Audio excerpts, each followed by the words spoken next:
So hello students, welcome back to achieve 24/7। তো দেখো, তোমাদের আজকের ক্লাসটা হতে চলেছে যেটা ফ্রেজ অ্যান্ড ক্লজ। আমি তোমাদের আগের ক্লাসে বলেছিলাম যে আমি আজকে ফ্রেজ অ্যান্ড ক্লজ করাবো, ঠিক আছে? তো তোমরা যারা নতুন এসেছো চ্যানেলের মধ্যে অবশ্যই সাবস্ক্রাইব করে দাও এবং লাইক এবং শেয়ার করে দাও এবং তোমাদের বন্ধুদের জানিয়ে দিও যে একটা নতুন চ্যানেল এসেছে যেখানে তোমাদের ফ্রি অফ কস্ট ইংলিশ পড়ানো হচ্ছে এবং আর আদার সাবজেক্টগুলো পড়ানো হবে। ওকে, তো এবার দেখো তোমাদের আজকের যে মেন ক্লাসটা আছে তোমাদের, সেটা হলো তোমাদের ফ্রেজ অ্যান্ড ক্লজ। তার আগে বলে দিই, তোমাদের এটা চলছে একটা বেসিক তোমাদের বেসিক টু অ্যাডভান্স ইংলিশ, যেটা তোমাদের সম্পূর্ণ ফ্রিতে চলছে, তাই না? তো দেখো, তোমাদের টুডেজ টপিক কি? তাহলে আজকের টপিক হলো তোমাদের ফ্রেজ অ্যান্ড ক্লজ।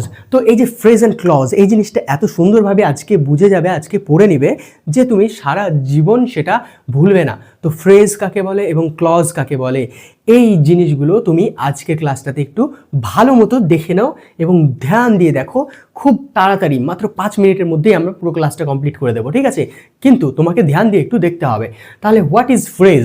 ফ্রেজ কাকে বলে? তাহলে ফ্রেজ কি? তাহলে ফ্রেজ হলো তোমার ফ্রেজ হলো কিছু শব্দের সমষ্টি। তাহলে কি? কিছু কিছু শব্দ আছে যেগুলো একজোট হয়ে, একগুচ্ছ হয়ে সেটা তোমাদের ফ্রেজ বানায়, যার কমপ্লিট মিনিং নেই, যার কোনো কমপ্লিট মিনিং থাকে না, মানে থাকে না, ঠিক আছে? যার মধ্যে সাবজেক্ট এবং ভার্ব থাকে না, ঠিক আছে? সাবজেক্ট এবং ভার্ব মানে সাবজেক্ট বলতে যে কর্তা কাজটা করছে এবং ভার্ব বলতে যে কাজটা, ঠিক আছে, কর্তা এবং কাজ যার মধ্যে থাকে না, সেটা হয়ে যাবে তোমাদের ফ্রেজ। তাহলে আমরা কিছু কিছু দেখে নিই জিনিস।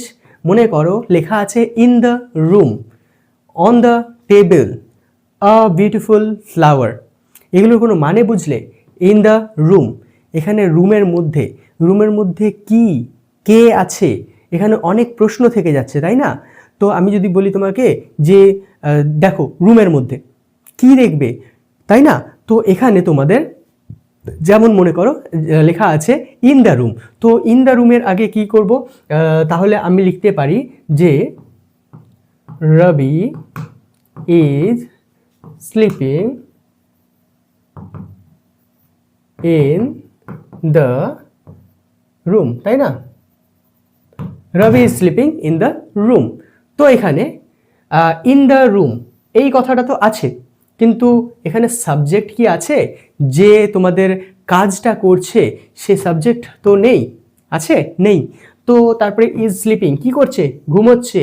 এই কাজটা আছে? কাজটাও নেই। তাহলে তোমাদের সাবজেক্ট নেই, তারপরে ভার্ব নেই। তো সাবজেক্ট এবং ভার্ব ছাড়া বাকি যেটুকু পড়ে আছে ইন দ্য রুম, সেটা হয়ে গেল তোমাদের ফ্রেজ। ওকে, তো আজকে তাহলে তোমরা দেখলা যে ফ্রেজটা কি। তো তোমাদের আরও কয়েকটা এক্সাম্পল করাবো, তখন তোমরা বুঝতে পারবে আরও ভালো মতো জিনিসটা। এবার দেখো, প্রথমে দেখে নিই আমরা ক্লজটা কি। তাহলে ফ্রেজ দেখলাম, এবার দেখবো আমরা ক্লজটা কি। What is clause? ক্লজ কি? ক্লজ হলো তোমাদের শব্দের সমষ্টি। যেমন তোমাদের ফ্রেজ ছিল কিছু শব্দ যখন যোগ হয়ে একটা গ্রুপ বানায়, গুচ্ছ বানায়, সমষ্টি বানায়, সেটা হলো ক্লজ। হ্যাঁ, আর কিন্তু ফ্রেজ এবং ক্লজের মধ্যে একটা পার্থক্য, যে ক্লজের মধ্যে তোমাদের সাবজেক্ট এবং ভার্ব থাকবে, দুটোই থাকবে। আর ফ্রেজে কি ছিল? ফ্রেজে তোমার সাবজেক্ট এবং ভার্ব থাকবে না, যেটা কোনো রকম মানেই বানায় না কথাটার, তাই না? কিন্তু সাবজেক্ট এবং ভার্ব যখন থাকবে তখন সেটা হয়ে যাবে ক্লজ, যা কোনো একটা মানে বানাবে।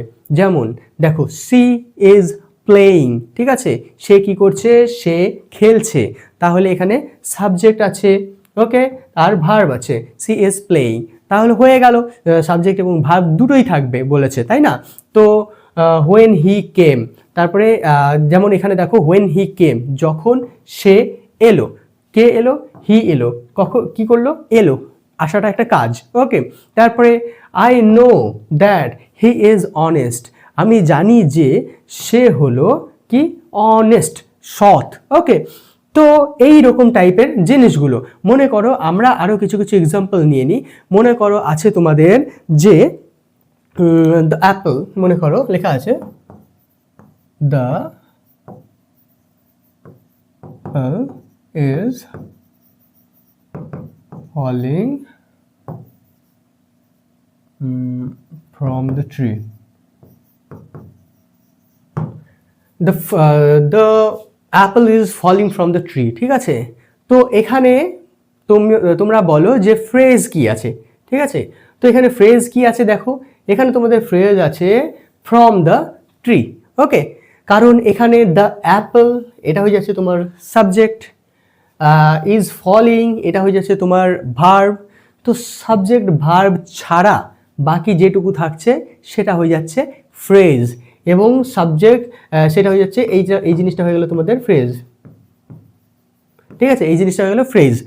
আর সাবজেক্টের সাথে এবং তোমার ভার্বের সাথে যখন কোনো কিছু থাকছে সেটা হয়ে যাচ্ছে তোমার পুরোটাই হয়ে যাচ্ছে ক্লজ, ঠিক আছে? পুরোটাই হয়ে যাচ্ছে ক্লজ। তো আমরা কিছু কিছু এক্সাম্পলস দেখে নিই। এখানে সবার প্রথমে দেখো ফ্রেজ অ্যান্ড ক্লজের মধ্যে কিছু কিছু ডিফারেন্স। কি ডিফারেন্স আছে?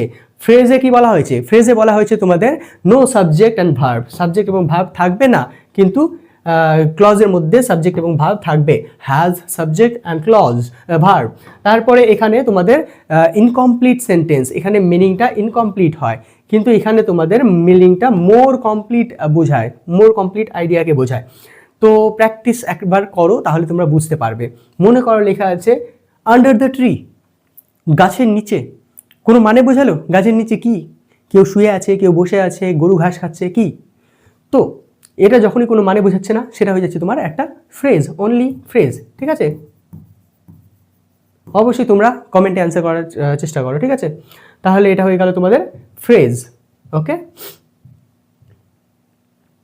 তারপরে দেখো হি ইজ রানিং, সে দৌড়চ্ছে, এটা একটা মিনিং বোঝাচ্ছে যে একজন মানুষ আছে, সে দৌড়ে যাচ্ছে, ঠিক আছে?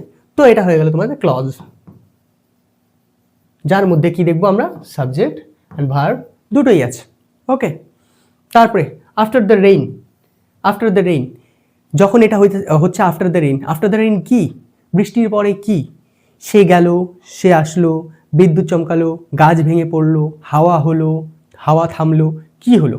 ঠিক আছে, অনেক প্রশ্ন থেকে যাচ্ছে। তো আফটার দ্য রেইন যখন ইনকমপ্লিট থাকছে, যখন কমপ্লিট হচ্ছে না, যখন মনের মধ্যে প্রশ্ন থেকে যাচ্ছে আর সঙ্গে এর মধ্যে কোনো রকম কি নেই, সাবজেক্ট নেই এবং ভার্ব নেই, তখন এটা হয়ে যাচ্ছে তোমাদের একটা ফ্রেজ। ওকে, তাহলে এটা হয়ে গেল তোমাদের ফ্রেজ, PHRASE, ফ্রেজ। তাহলে এটাও ফ্রেজ, এটাও ফ্রেজ, এবং মাঝখানেটা বেরোয় আসলো তোমাদের ক্লজ। আশা করি তোমরা অ্যান্সারগুলো ঠিক ঠিক লিখেছো কমেন্টের মধ্যে, ঠিক আছে? আজকের জন্য তোমাদের ক্লাসটা এতটুকুই থাকলো। নেক্সট ক্লাসে আমরা যেটা করবো সেটা হলো ভার্ব, খুব ইম্পর্টেন্ট জিনিস, অবশ্যই মিস করবে না। নেক্সট ক্লাস আমরা ভার্ব করব। Thank you for your attention, তোমাদের অ্যাটেনশন দেওয়ার জন্য ধন্যবাদ। অ্যাচিভ 24/7-এ তোমাদের সময় দেওয়ার জন্য ধন্যবাদ। লাইক, শেয়ার এবং সাবস্ক্রাইব অবশ্যই করে দিও, যেহেতু নতুন চ্যানেল সেহেতু তোমাদের সাপোর্ট অবশ্যই দরকার আমার। তো আজকের জন্য তোমাদের ক্লাসটা এতটুকুই থাকলো। নেক্সট ক্লাসে তোমাদের সঙ্গে দেখা হচ্ছে। Thank you so much.